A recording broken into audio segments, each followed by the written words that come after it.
네, 트럼프 대통령이 SNS에 글을 올려서 한국에 대한 관세를 다시 인상하겠다 이렇게 예고를 하자 김장관 산업통상부 장관이 미국을 방문을 했습니다만 결론 없이 귀국을 했습니다. 지금 상황이 어떤지 그리고 앞으로 어떻게 전개될지 김양희 대구대 경제금융통상학과 교수 연결해서 이야기 나눠보겠습니다. 교수님 나와 계시죠? 예, 안녕하세요. 안녕하세요. 김장관 장관이 관세 인상 조치를 이미 시작했다고 말을 했던데 이게 이제 관보 개제 준비 이걸 뜻한다고 보면 되는 건가요? 이미 그러니까 절차를 밟기 시작한 거지 관세 인상이 된 건 아닌 거죠. 아직 그렇죠. 관보에 올라오지 않았습니다. 관보에 개제가 되면 그때 이건 어떤 의미를 갖게 되는 겁니까? 관보 개제가 되면 이제 실제 실행에 들어가겠다라는 얘기가 되는 거죠.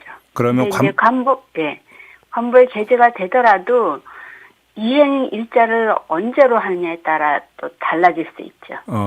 그러면 관보에 개제가 되면 네. 언제부터가 되든지 간에 마음대로 그러니까 관세 인상 조치를 실행에 들어갈 수가 있게 된다 이렇게 되는 겁니까? 정리를 하면? 물론 이제 그 후에도 네. 협상 여하에 따라 또 철회될 수도 있어서 그게 네. 이제 최종적으로 확정됐다라고 보기는 어렵죠. 알겠습니다. 근데 트럼프 대통령이 SNS에 글을 올릴 때 네. 자동차 관세하고 상호 관세를 언급을 하는데 반도체 얘기는 뺐거든요. 이게 좀 갖고 있는 함의가 좀 있는 겁니까? 예, 저는 그걸 보면서 조금 불안해진 거는 어. 실제 할 수도 있겠구나. 왜냐하면은 반도체는 사실상 대체제가 없어요. 특히 HBM 같은 건 뭐 빠진 것도 있지만 워낙 메모리가 지금 미국의 빅테크들한테는 중요한 품목이기 때문에 네. 그게 거기 없다라는 말은 물론 이제 반도체는 별도의 트랙으로 논의할 수도 있겠지만 거기에 올린 부분들은 관세를 인상하더라도 미국 입장에서는 크게 다칠 게 없는 품목들이거든요. 그래서 진짜 올릴 수도 있겠구나. 오호. 라는 함의를 좀 두고 있다라는 이게 거죠. 그러니까 이게 압박용 발언으로 끝나지 않을 수 있다라고 하는 이제 그렇게 읽을 수 있다. 예. 그러면 지금 배경이 궁금한데 온라인 플랫폼법이나 쿠팡 문제는 아닌 것 같습니까? 교수님이 보시기에는 어떻게 보세요? 제가 보기에는 뭐 전혀 아니다라고 말할 수는 없겠지만 큰 변수는 아니다라고 봐요. 지금 그래요? 상황에서는. 예. 그러면 결국은 그 대미투자특별법이 국회에서 아직 처리가 되고 있지 않은 것 이게 가장 큰 문제다. 그렇죠. 그러니까 트럼프 대통령이 이 얘기를 한 배경을 우리가 한번 좀 생각해 보면은 예. 쿠팡 이슈보다는 지금 그 얘기에 더 크고 절실한 게 뭘까 생각해 볼 필요가 있죠. 예. 지금부터는 트럼프의 모든 시계는 중간 선거에 맞춰 있다라고 봐야 된다라고 봐요. 예. 중간 선거를 의식하지 않을 수가 없다. 그런데 지금 보면은 몇 가지 문제가 있죠. 일단 당장 코앞에 그 국제비상경제권한법 IEEPA 예. 그 판결이 이제 코앞으로 다가왔어요. 그렇죠. 2월 안에 된다라는 얘기가 있죠. 그게 IEEPA 관세, 상호 관세를 무력화시키기 전에 뭔가 좀 더 확실한 걸 가져와야 됩니다. 그리고 관세를 무기로 자기가 얼마나 훌륭한 일을 많이 했는지 과시해야 되는데 그중에 대표적으로 늘 얘기해왔던 게 한국, 일본으로부터 거액의 투자를 유치했다라는 거거든요. 예. 근데 국내에서 그가 봤을 때는 뭔가 조금 의도적으로 미루고 있는 것 같다라는 느낌이 들기 때문에 쐐기를 박아야 되는 거죠. 그러면 트럼프가 지금 간절히 원하는 것은 이제 우리의 대미 직접 투자 그게 실행에 들어가는 것. 그래서 뭔가 미국 내에서 충분히 거봐라 나 잘하고 있다라고 과시할 수 있는 뭔가가 보여줘야 되는 거죠. 그 손에 떡을 쥐고 직접 보여줘야 된다 이런 거네요. 그러면 트럼프 입장에서는. 그렇죠. 예. 그래서 이제 근데 우리 입장에서는 대미 직접 투자를 하려면 이제 대미 투자 특별법이 먼저 이제 그 통과가 돼야 되는 건데 이게 지금 안 되니까 여기에 불만을 가졌다. 예. 그리고 어제 그 여당 정책위 의장이 이 그 대미 투자 특별법 2말 3초쯤에 이제 그 통과될 거다라고 이야기를 했는데요. 네. 그러면 이게 좀 미국을 달랠 수 있을까요? 어떻게 보세요? 저는 우리가 지금 대응하는 게 조금 원칙 있는 대응이 되어야 된다라는 말씀을 좀 드리고 싶은데요. 미국에서 트럼프 대통령이 SNS에 그렇게 올렸다라고 해서 갑자기 우리가 막 서둘러 버리면은 그동안 할 수 있는데 안 했다라는 걸 자인하는 게 돼버려요. 예. 그래서 저는 이 부분 상당히 좀 조심할 필요가 있다라고 말씀드리고 싶은 게 사실 냉정히 생각하면은 우리가 안 한 부분보다는 하기 힘들었던 부분이 많이 있었어요.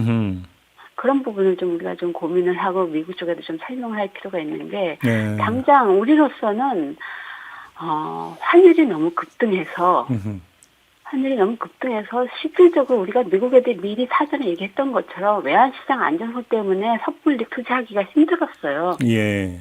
그리고 뭐 이해운 장관 후보자 청문회 있었고, 그리고 국내에서도 법안 발의한 것들이 4건이 있었고, 그런 일련의 절차들을 밟고 있었는데 아무것도 안 했다라고 얘기하면 안 되죠. 그래요. 근데 그러면 우리 스텝대로 그러니까 만약에 밟아간다고 치면 그 사이에 실제로 관세를 인상해버리면 어떡하느냐라는 또 걱정이 따라붙지 않겠습니까?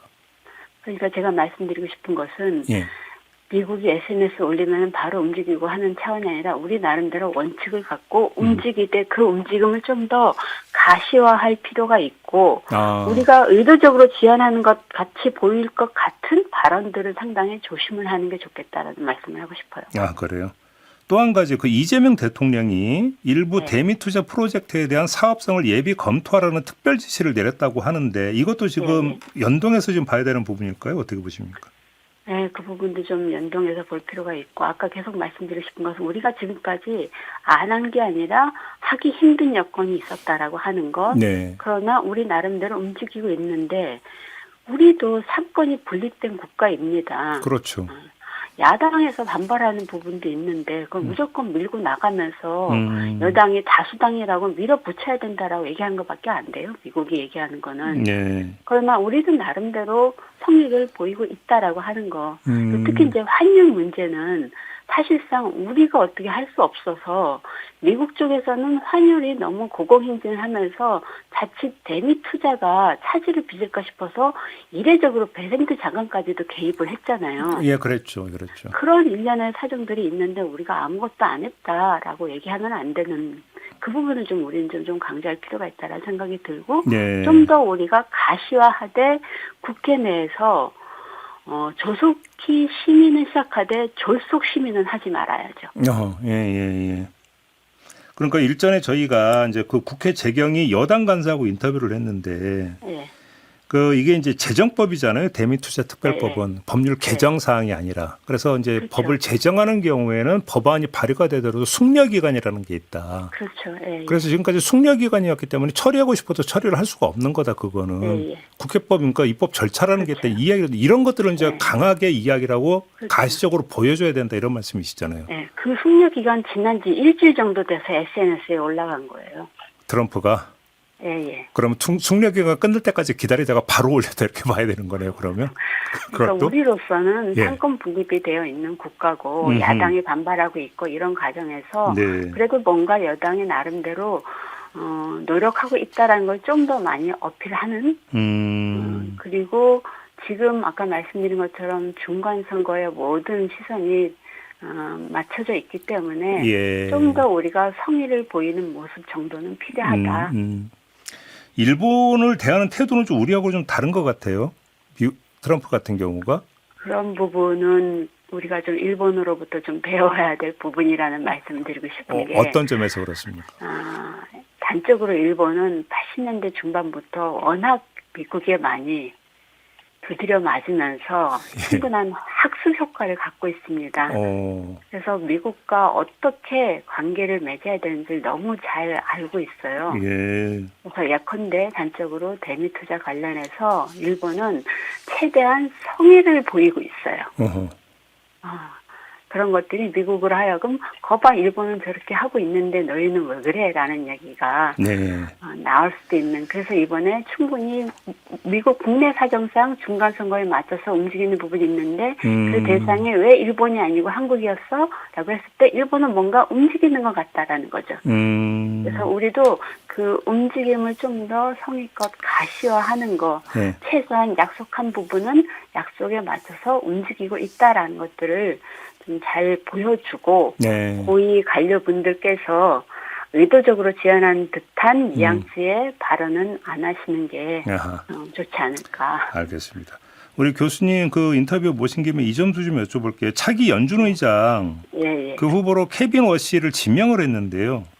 이제 그러면 그 워시 체제에서 금리가 어떻게 되느냐가 지금 세계적인 관심사던데 어떻게 전망하세요? 글쎄요. 그분이 워낙 예전에는 강경 매파였기 때문에 두 가지 상반되는 견해가 있는 것 같습니다. 하나는 그렇게 쉽게 바뀌진 않을 것이다.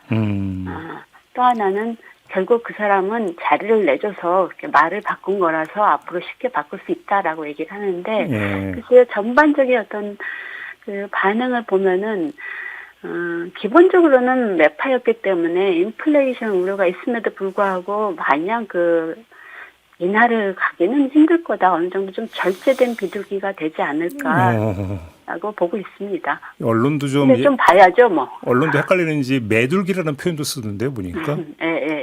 그러면 좀 문제는 그 사람이 만약에 이제 금리를 인하를 했을 때 그것이 한국에 미칠 영향이 얼마나 될까. 그렇죠.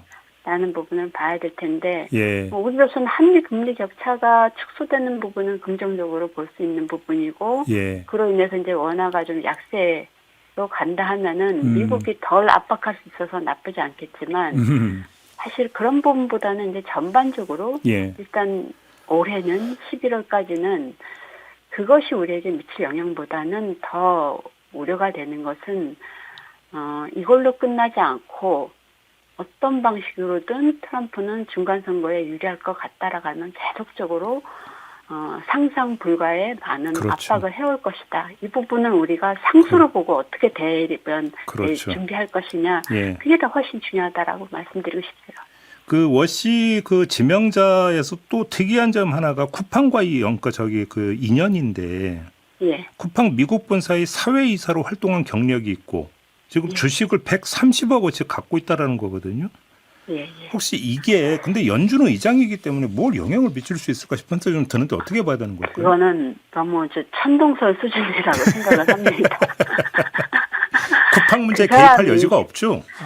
없죠. 그리고 그 사람이 연준 이사 지명된 거에 쿠팡 사회이사였던 거는 거의 상관이 없는 거고 미국에서 기본적으로 연준 이사장 될 때는 기본적으로 월가에서 있었다가 이제 세전문식으로 가는 부분도 많고 하기 때문에 그 부분을 너무 그렇게 연결지어서 볼 필요는 없고 오히려 그 사람이 이제 그 임명될 때 사회이사라는 것 때문에 이제 이해충돌 문제가 조금 제기될 수는 있겠지만 그걸 너무 크게 과잉 해석할 필요는 없다라는 생각입니다. 알겠습니다. 아무튼 교수님의 조언, 관세 문제와 관련해서 좀 정리를 하면 우리 호흡대로 우리 스텝을 그대로 밟아가면 되고 다만 그것들을 분명하게 좀 밝히면서 확실한 신호를 미국에 좀 보낼 필요가 있다.